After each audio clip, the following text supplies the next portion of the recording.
नमस्कार भाई लोग, कैसे हैं आप लोग। तो आज की इस वीडियो में एक बार फिर से मैं आपका बहुत ही ज़्यादा स्वागत करता हूं आपके ही अपने चैनल टेक्निकल ट्रेडर में। और बताइए क्या हो रहा है, कैसे चल रही है आपकी ट्रेडिंग। देखिए, फ्यूचर रिटेल में एक बार फिर से तेज़ी आ गई है। काफ़ी दिनों से लोग मुझसे पूछ रहे थे कि आप बताएं कि इसमें लोअर सर्किट लगनी कब बंद होगी और तेज़ी कब आएगी। तो मैंने अपने एनालिसिस के बेसिस पर, कुछ डाटास के बेसिस पर एक एनालिसिस की थी, जिसके माध्यम से मैंने आप लोगों को बताने की कोशिश की थी कि गुरुवार या शुक्रवार तक आपको फ्यूचर रिटेल के अंदर तेज़ी देखने को मिलेगी। और एग्जैक्टली वैसा ही ठीक ठाक बैठ गया एनालिसिस, और गुरुवार के दिन आपको, यानी कि कल को, आपको इसमें अपर सर्किट देखने को मिली। और आज भी इसमें तेज़ी बनी हुई है, 5% की अपर सर्किट लग गई है। देखिए, यह भी अब डाउट्स निकल कर आ रहे हैं कि यह जो तेज़ी है कब तक रहेगी। कहीं ऐसा नहीं कि कुछ दिनों बाद फिर से इसमें लोअर सर्किट लगनी शुरू हो जाए। तो देखिए, जैसी कुछ ऐसी डाटाज मेरे पास आएंगे, कुछ वैसे बोलिए आपकी कुछ भी वैसा कंसर्न्स मुझे लगेगा कि इसमें लोअर सर्किट लग सकती है, तो मैं आपको सबसे पहले बताने की कोशिश करूंगा।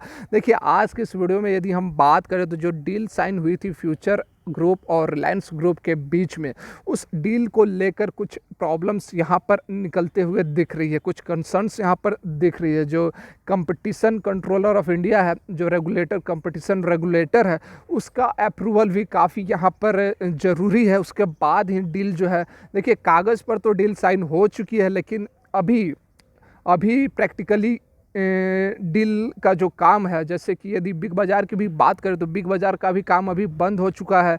डील साइन होने के बाद अब ट्रांसफ़र होने वाले हैं रिलायंस इंडस्ट्रीज़, रिलायंस रिटेल को। तो अभी कागज़ पत्तर का जो पढ़ा लिखी का क्या बोलते हैं, आपको लिखा पढ़ी का जो काम बोलते हैं, वह चल रही है। तो अभी देखिए, कागज़ पर ज़रूर डील साइन हो चुकी है, लेकिन प्रैक्टिकली अभी वो अमल नहीं हुई है। तो जो प्रॉब्लम आ रही है उसी पर यह वीडियो है कि क्या प्रॉब्लम हो सकती है अभी इस डील को। देखिए, यहाँ पर जो डील साइन हुई है, आप सभी जान रहे हैं कि जो 4 बिजनेसेस थे फ्यूचर ग्रुप के, रिटेल, वेयर हाउसिंग, होलसेल और लॉजिस्टिक, इन चारों बिजनेसेस को मर्ज किया गया है और फ्यूचर इंटरप्राइजेज लिमिटेड के अंदर इसको मर्ज कर कर एक एंटिटी बनाई गई है। और इसी के अकॉर्डिंग जो इसके शेयर होल्डर्स है, उन्हें इसका डिस्ट्रीब्यूशन भी किया जाएगा स्वैप रेशियो के द्वारा। फॉर एग्जांपल, यदि आपके पास फ्यूचर रिटेल के 10 स्टॉक्स हैं, तो जब यह डील पूरी तरह से फाइनलाइज हो जाएगी तो उसके बाद आपको 101 शेयर मिलेंगे फ्यूचर इंटरप्राइजेज लिमिटेड के। तो यहाँ पर प्रॉब्लम यही आ रही है। देखिए, प्रॉब्लम क्या है कि जो अलग अलग तरह के बिजनेसेस हैं, अलग अलग, देखिए काफ़ी अलग अलग बिजनेस है। वेयर हाउसिंग अलग बिजनेस है, रिटेल अलग बिजनेस है, लॉजिस्टिक अलग बिजनेस है, होलसेल अलग बिजनेस है। तो इन सभी बिजनेसेस को मर्ज कर कर एक एंटिटी बनाना, उसके साथ में फिर फ्यूचर रिटेल का मर्जर जो है, फ्यूचर रिटेल बोल रहा हूँ, रिलायंस रिटेल का जो मर्जर है, तो इसको लेकर जो इंडिया का रेगुलेटरी अथॉरिटी है, कंज्यूमर रेगुलेटरी अथॉरिटी है, उसको भी जो जो नॉर्म्स होते हैं उसको सेटिस्फाई करनी होगी। तो देखिए, आते हैं पूरी खबर पर, डिटेल से जानने की कोशिश करेंगे। तो रिक्वेस्ट एक ही करना चाहूँगा कि यदि मेरा प्रयास आप लोगों को अच्छा लगता है, आप लोगों को अपडेटेड रखने की जो हमारी कोशिश, यदि आप लोग को अच्छा लगता है, तो आपका भी कर्तव्य बनता है कि एक लाइक करें, जिससे कि हमारा हौसला बढ़े और भी अच्छी वीडियोस बना सके। तो चलिए वीडियो को आगे बढ़ाते हैं।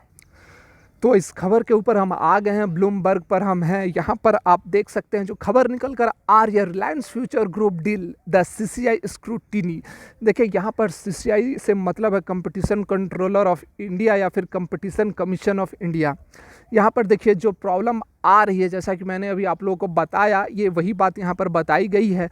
यहाँ पर देखिए, इससे पहले जो डील हुई है, जो कंपटीशन कमीशन ऑफ इंडिया के पास जिस तरह की डील की जो अप्रूवल का जो आया था, वहाँ यहाँ पर आप देख सकते हैं कि एक तरह की डील आई है, एक तरह की ही कंपनियों का मर्जर हुआ है। जैसे कि Amazon.com का हुआ था, एनवी इन्वेस्टमेंट होल्डिंग्स से LLCs का हुआ था, शॉपर स्टॉप में फ्यूचर रिटेल का हुआ था, एक्विजिशन हेरिटेज फूड्स में, उसी तरह वॉलमार्ट इंटरनेशनल का हुआ था फ्लिपकार्ट प्राइवेट लिमिटेड में। तो देखिए, एक तरह का यहाँ पर मर्जर, या फिर आप कह सकते हैं कि जो स्टेक्स खरीदने की जो बात है, एक तरह की कंपनियों का ही इससे पहले तक कंपटीशन कमीशन ऑफ इंडिया के पास आया था।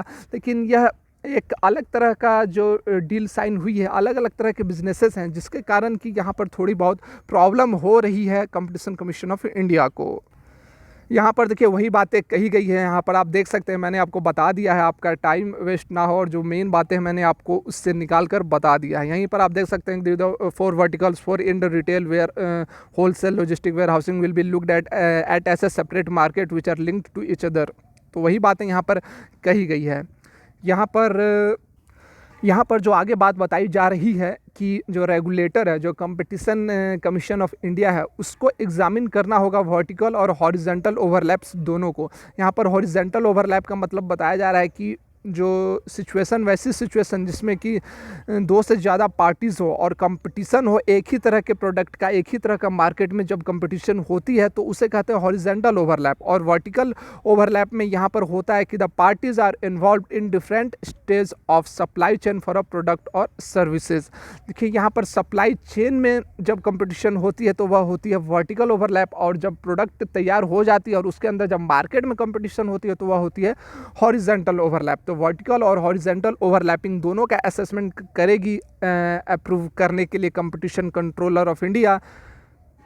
देखिए यहाँ पर जो एक डील हुई थी, M&A की जो डील हुई थी, उसमें जो CCI का अप्रूवल मिला था तो उसमें रेगुलेटर ने यह देखा था कि यह जो डील हो रही है तो उससे किसी तरह का एडवर्स इम्पैक्ट नहीं पड़े, जो मार्केट है उसमें किसी तरह का एडवर्स इम्पैक्ट नहीं पड़ना चाहिए, या फिर आप कह लें कि constitute the relevant market by product and geography is a crucial step in the regulators assessment of a transaction.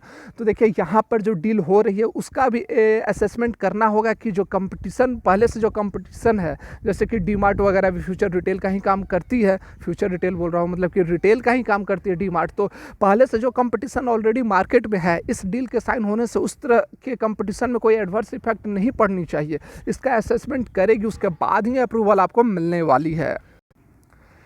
इससे पहले जो केसेस आए हैं रेगुलेटर के पास, उसमें उन्होंने बिजनेस टू कंज्यूमर रिटेल जो बिजनेसेस हैं उसको दो तरह से कैटेगराइज किया था, ऑर्गेनाइज्ड और अनऑर्गेनाइज्ड में। ऑर्गेनाइज्ड में जो भी आप मॉल्स वगैरह देख रहे हैं, जैसे कि डीमार्ट हो गई, सुपरमार्केट हो गई, रिटेल चेन, ई-कॉमर्स हो गया, प्राइवेट डिपार्टमेंटल स्टोर्स हो गए, ये सब हो गए ऑर्गेनाइज्ड में। और अनऑर्गेनाइज्ड में हो गए जो एक छोटी मोटी जो दुकान होती है, जो कि आप शॉप्स वगैरह देखते हैं, जो कि रिटेल या फिर जो केयर टेकर के द्वारा चलाई जाती है, उसमें हो गई, वह हो गई अनऑर्गेनाइज्ड।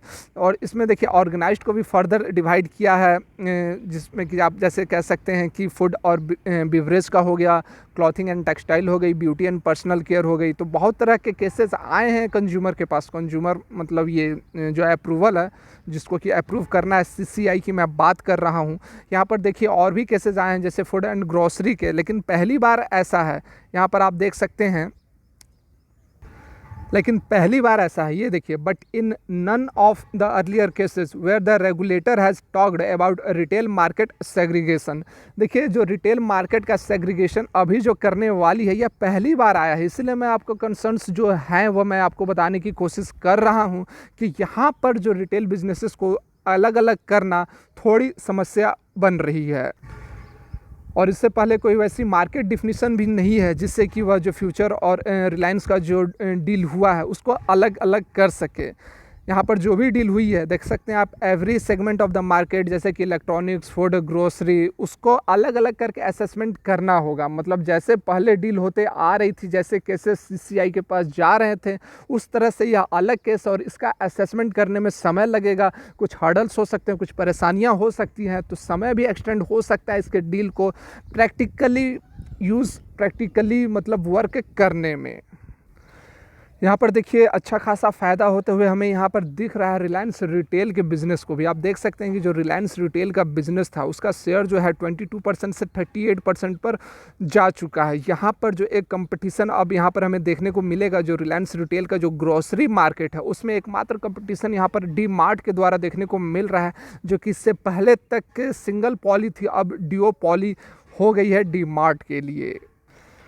देखिए इस केस में भी रिलायंस इंडस्ट्रीज़ और फ्यूचर ग्रुप चाह रहे हैं कि जो मार्केट का डिफिनीशन हो उसे ज़्यादा से ज़्यादा ब्रॉड रखा जाए, लेकिन ऐसा अभी होते हुए थोड़ी समस्या दिख रही है, क्योंकि इससे पहले जो फ्लिपकार्ट और अमेज़न का जो केस चल रहा है ऑलरेडी वह कोर्ट में है। इसी तरह की केस उसमें भी हुई थी, तो उसमें जो कोर्ट में केस जाने के कारण जो ब्रॉडर मार्केट का जो व्यू है उसे अभी तक क्लियर नहीं किया जा सका है। और एक ऑनलाइन और ऑफलाइन का भी कंसेप्ट है, तो दोनों को लेकर भी बातें चल रही हैं। जो डील हुई है उसमें दोनों पक्षों का कहना है कि ऑनलाइन ऑफलाइन दोनों को एक ही मार्केट में ब्रॉडर व्यू दिया जाए, जिससे कि ज़्यादा सेग्रीगेशन ना किया जाए।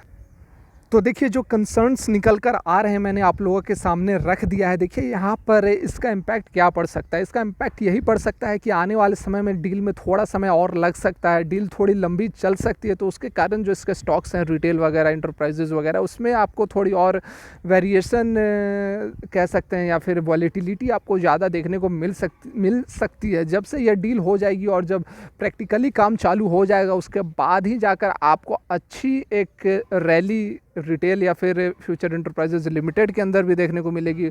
और फ्यूचर रिलायंस इंडस्ट्रीज़ तो बढ़ ही रही है, उसके बारे में तो कहना ही नहीं है। तो देखिए यह थी मेरी आज की वीडियो। तो यह वीडियो आपको कैसी लगी कमेंट करके बताएं। वीडियो को भी लाइक करें और वीडियो देखने के लिए बहुत बहुत धन्यवाद।